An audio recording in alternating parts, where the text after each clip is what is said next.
अब ये देखो बेचारे पेड़ को खोदे चला है और खुरपों से उसको खोद रहे हैं। कि देखो आप यहाँ पे कितना सारा मिट्टी जो है कट जाता है और वो सारा मिट्टी वहाँ पहुँच जाता है। धीमे धीमे जाता है क्योंकि उसमें एक पैटर्न बना होता है और इसमें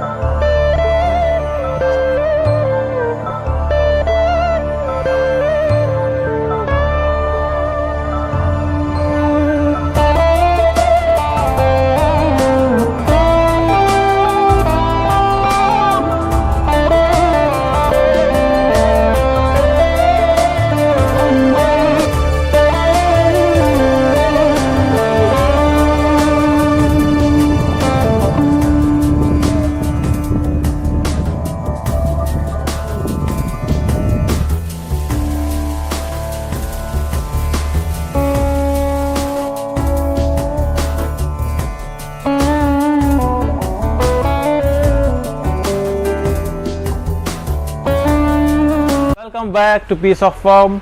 Every seed tells a story.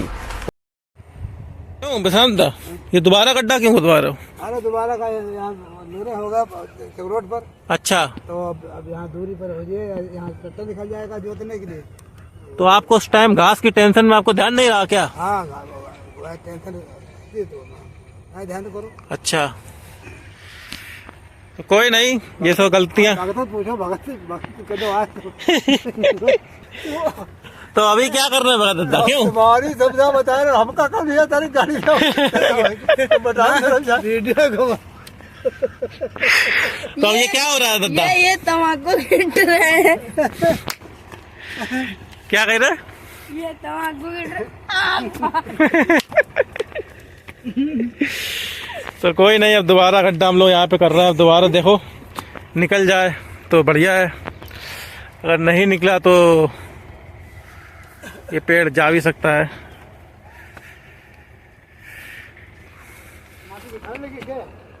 और क्या, आसपास से साफ करो पहले।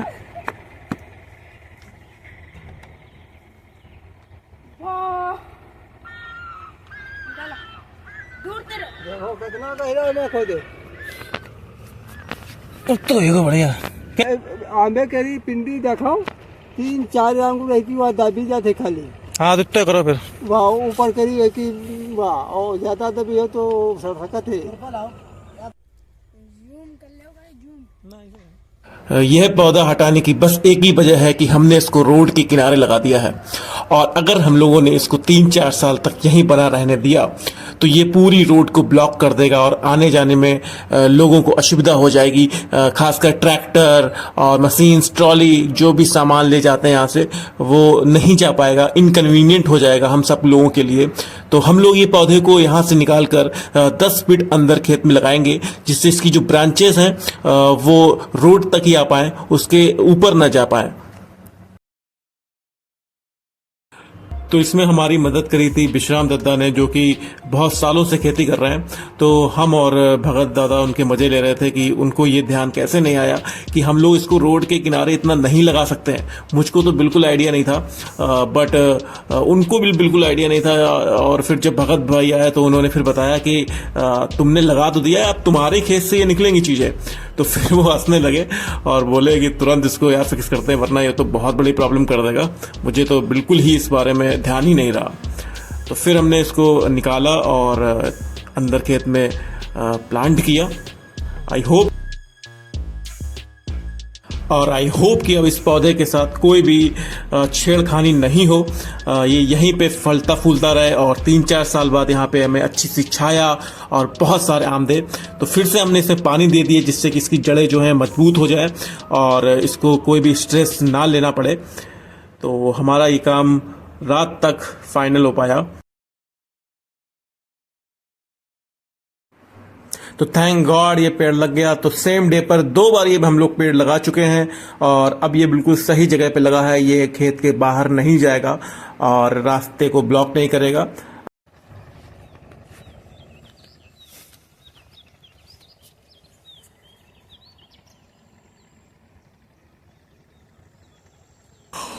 गुड मॉर्निंग दोस्तों। तो आज है नई सुबह, नया दिन, और मैं पौधे को देखने में बहुत एक्साइट था कि मेरा पौधा चल रहा होगा कि नहीं चल रहा होगा।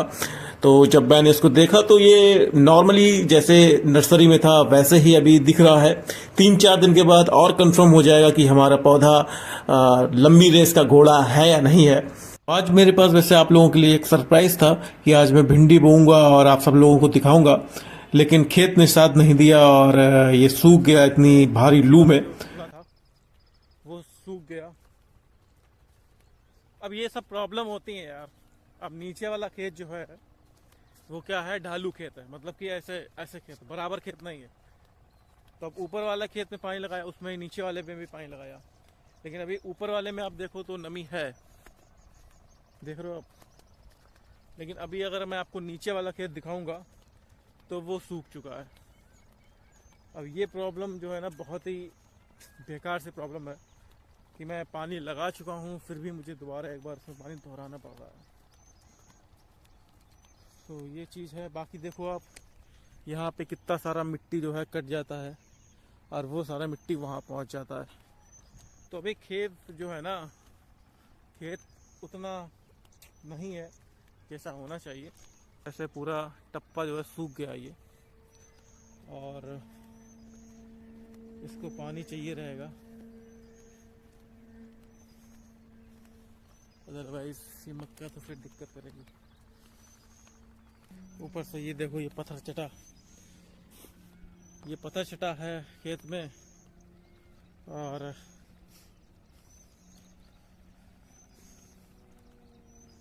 ये अगर बढ़ गया तो फिर और प्रॉब्लम हो जाएगी यार। ये देखो कितना सारा पत्थर चटा हो रखा है। अब ये पूरा खेत जो तरफ देख रहे हो, पूरा खेत वो ये यहाँ से लेके ये पूरा सूखा हुआ है, और इसको अगर हमने पानी नहीं दिया तो फिर बड़ी प्रॉब्लम हो जाएगी। बाकी इधर तो अपनी मक्का जो आप देखो काफ़ी अच्छी चल रही है। अब सुंडियों का क्या ही करा जा सकता है, खा लिया तो खा लिया।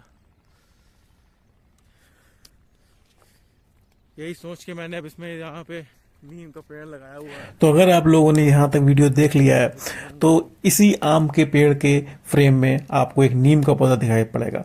तो अगर आप सही गैस कर लेते हो कि किसके पास वो पौधा लगा हुआ है तो अगले वीडियो में हम उसका नाम लेंगे और यहाँ पे उसका कमेंट शो करें। तो देखते हैं हमारे कौन कौन भाई इसको सही गैस कर सकते हैं।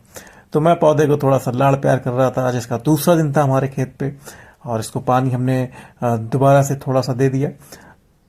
अब हम लोग इंतजार कर रहे हैं सिंचाई करने वाले भैया का। ये मेरे ताऊ जी का लड़का है। तो आज हम लोग ऐसे ही बैठ के बात कर रहे थे कि कैसी मक्का हुई है और क्या क्या चीज़ें हैं।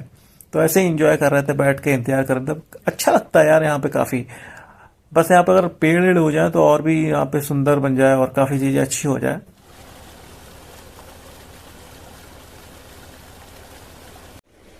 कुछ ही देर बाद हमारी सिंचाई स्टार्ट हो गई और पानी जो है रास्ते में चलना स्टार्ट कर दिया।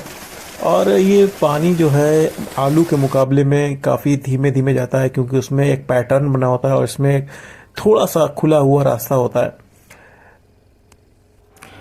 तो मक्के में और आलू में बहुत ही डिफरेंस होता है सिंचाई में। उसमें एक ब्लॉक होते हैं, उसमें सेल्स होती हैं, तो पानी सेल बाय सेल जाता रहता है, छोटे छोटे टुकड़ों में होता है। और यहाँ पे जो सेल्स बन गई हैं वो हैं पूरी एक छोर से दूसरे छोर तक। तो जो ढलान है उसको वो पानी रोक नहीं पा रहा है और पानी सीधा यहाँ से लगता है और सीधे नीचे खेत में चला जाता है। या तो उस तरीके से ये सेल्स प्लान की गई होती। तो कभी मैं डिटेलिंग में आपको बताऊंगा कि आलू की सिंचाई और मक्के की सिंचाई में कितना डिफरेंस होता है। जहाँ आलू को बहुत कम पानी चाहिए होता है और मक्के को बहुत ज़्यादा पानी चाहिए होता है, और प्लस गर्मी भी होती है, तो काफ़ी चीज़ें एकदम अपोजिट हो जाती हैं आलू और मक्के की सिंचाई में।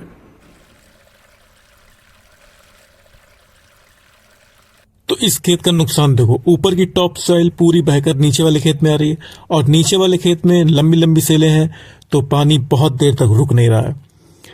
तो ये कसमकस है अब इस खेत की, और इस खेत की इस फसल को जैसे तैसे लास्ट तक ले जाना है, और इसके बाद हम लोग इसमें बहुत ही कुछ जान करेंगे जिससे कि ये जो समस्याएं हैं इस खेत की जो वाटर का जो मैनेजमेंट है वो ठीक हो जाए और हमारी टॉप सॉइल बहुत ज़्यादा इधर उधर ना हो।